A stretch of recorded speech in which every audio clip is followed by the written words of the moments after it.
Hey everyone, welcome back to English Listening Lab. I'm Grace. And I'm Theo. Good to be here. So today we're talking about something so many English learners struggle with. It's not grammar and it's not vocabulary, it's confidence. How do you actually feel confident speaking English? Oh, this is a topic close to my heart, honestly. Really? Tell me more. Well, I didn't grow up speaking English. I learned it later, and for years I knew a lot of words, but I was terrified to actually use them. That's such a common experience. And that's exactly why we wanted to talk about this today, because knowing English and feeling confident using English are two very different things. Exactly. You can study for years and still freeze up the moment someone asks you a question in real life.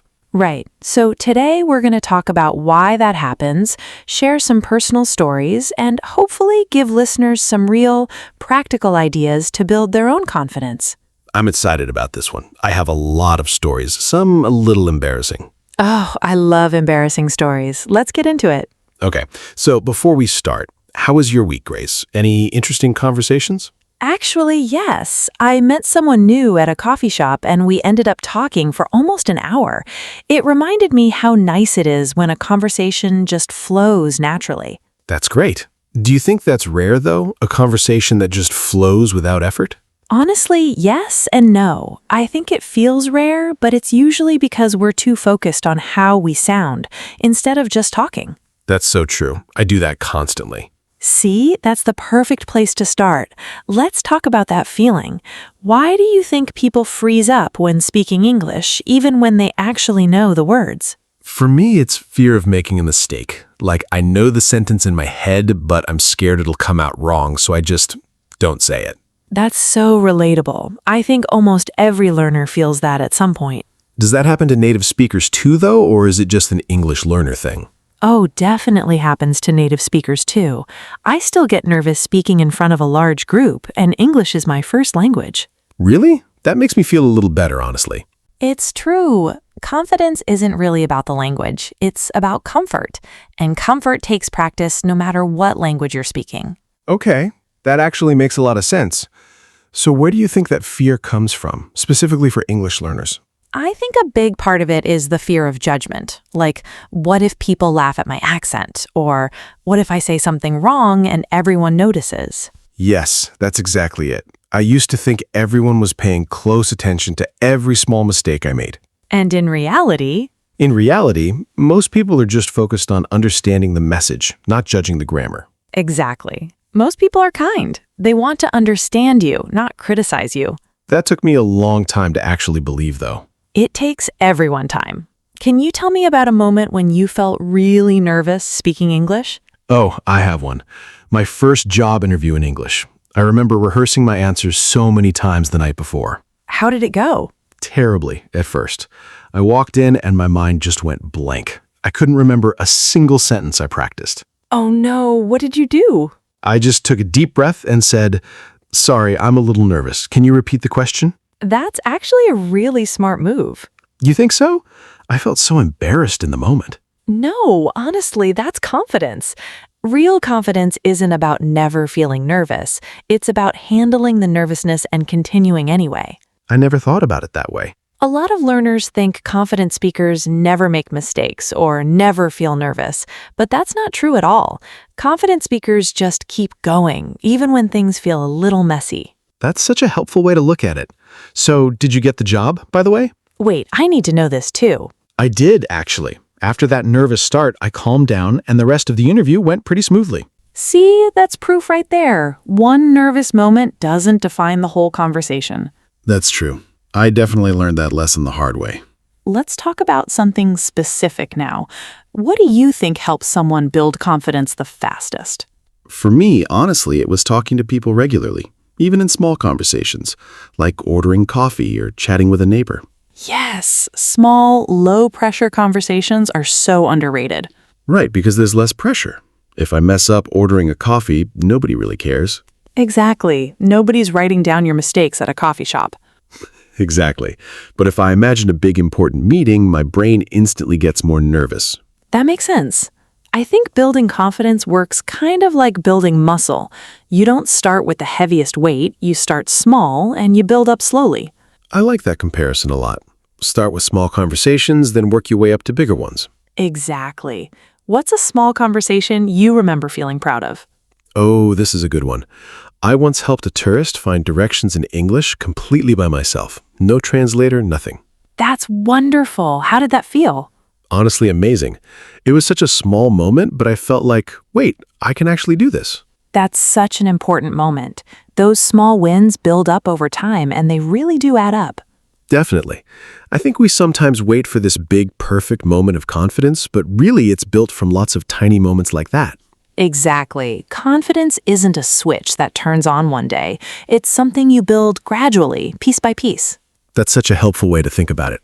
Okay, my turn to ask you something.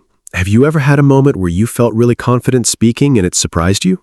Actually, yes. A few years ago, I had to give a presentation in a language I wasn't fully comfortable in yet.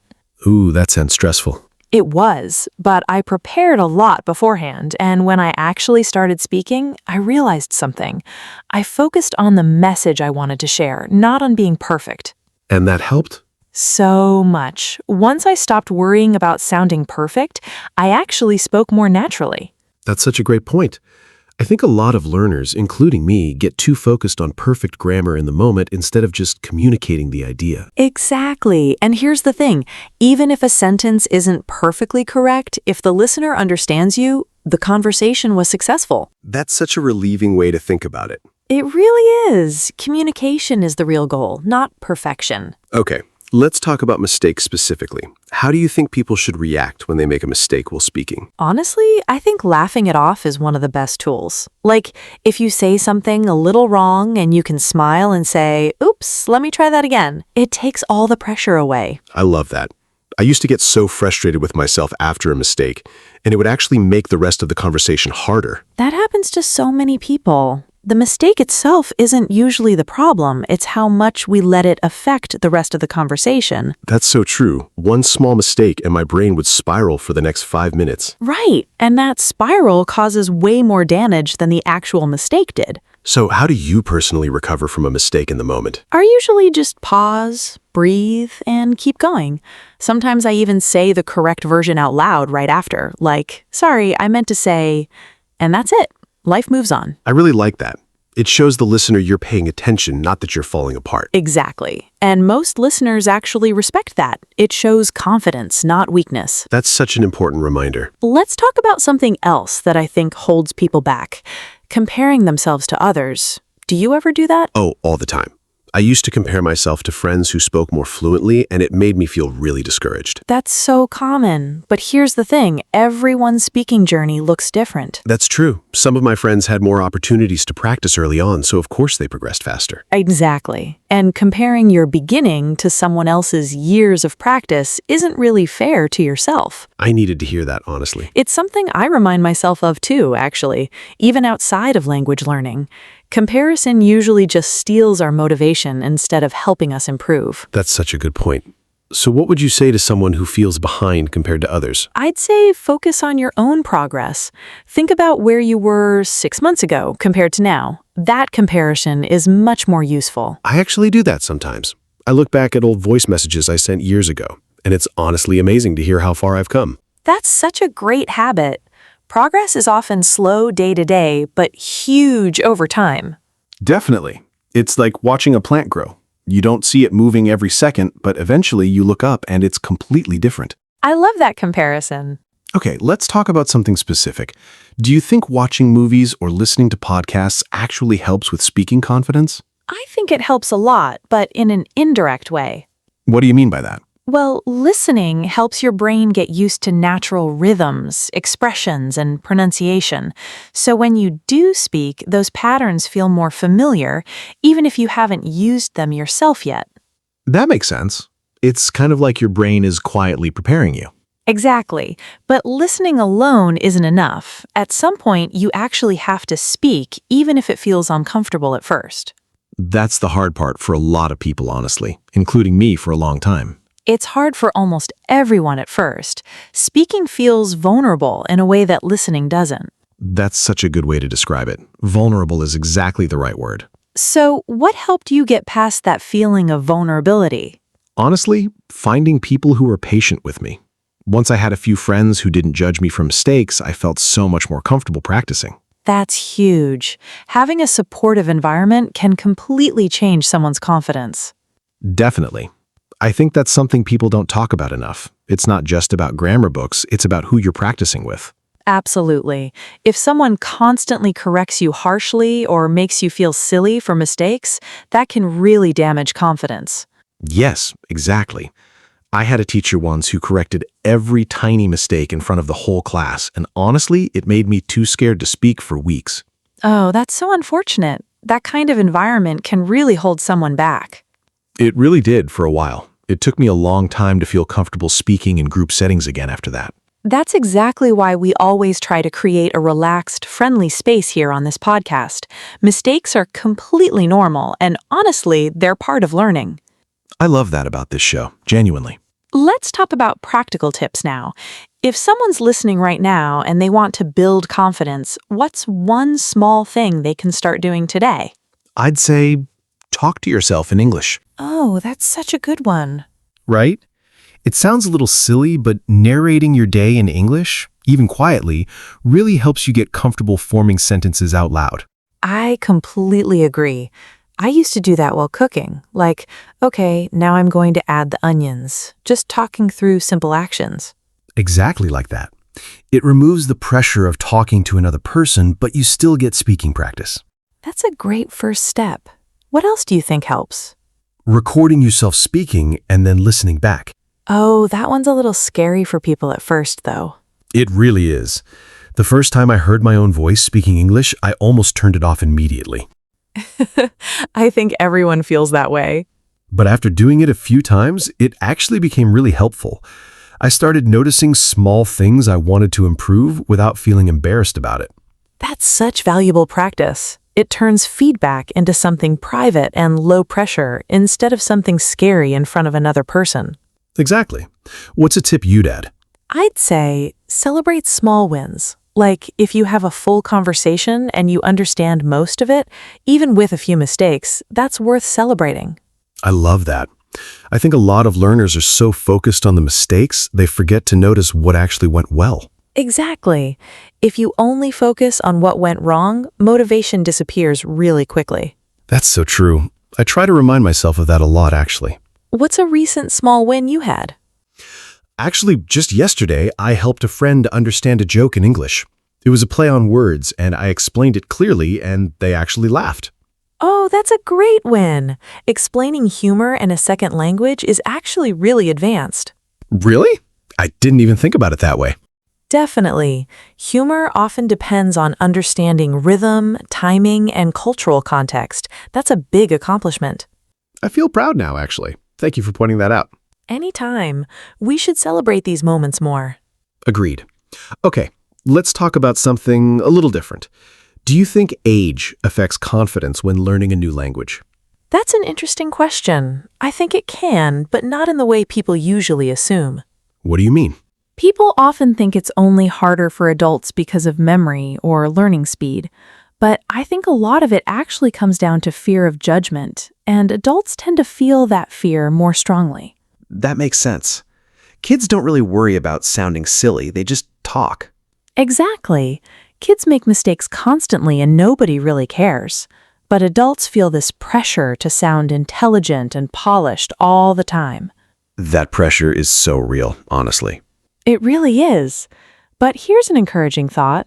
If adults can learn to let go of that pressure, even a little, they can actually make huge progress. I really believe that. I've seen it happen with people I know.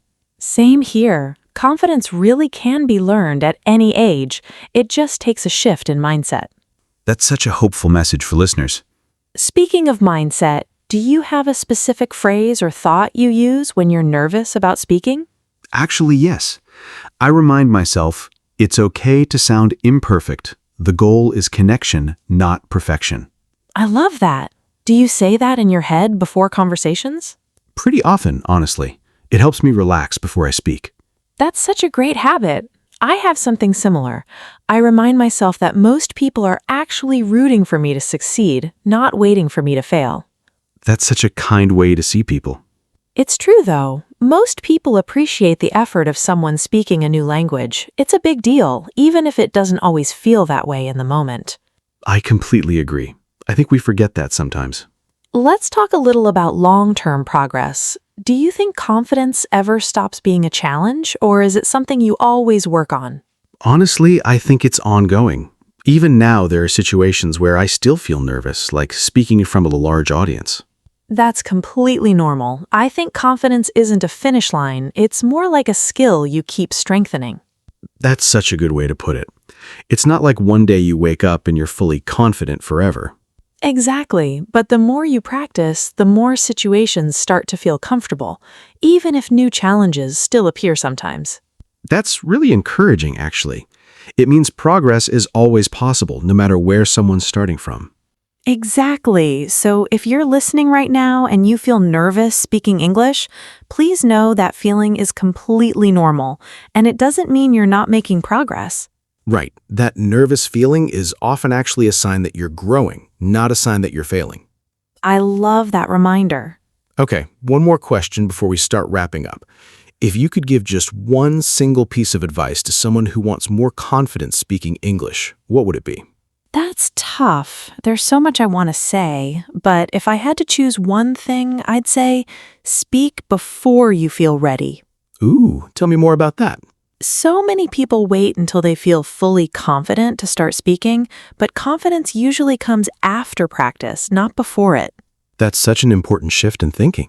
Exactly. You don't need to feel ready. You just need to start, even imperfectly, and the confidence builds along the way.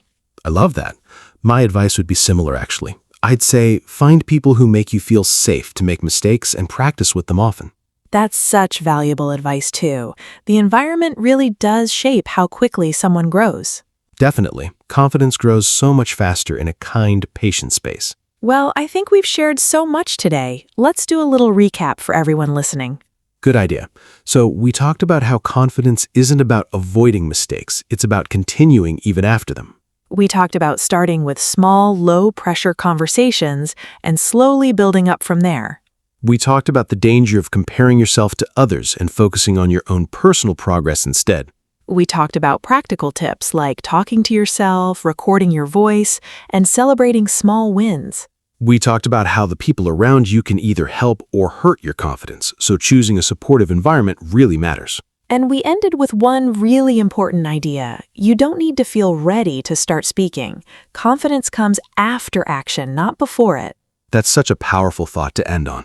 I really think so too. So if you're listening to this episode right now and you've been waiting for the perfect moment to practice speaking English, this is your sign. Just start, even if it feels a little messy at first. Exactly. Every confident speaker you admire once felt exactly like you do right now. That's such a great point to remember. Thank you all so much for listening today. We really hope this conversation helped you feel a little more encouraged. If you enjoyed this episode, come back and join us again soon. We'll have a brand new topic and a whole new conversation waiting for you. Until then, keep practicing, keep speaking, even if it feels uncomfortable sometimes. That discomfort means you're growing. Take care, everyone, and we'll talk to you next time. Bye, everyone. Bye.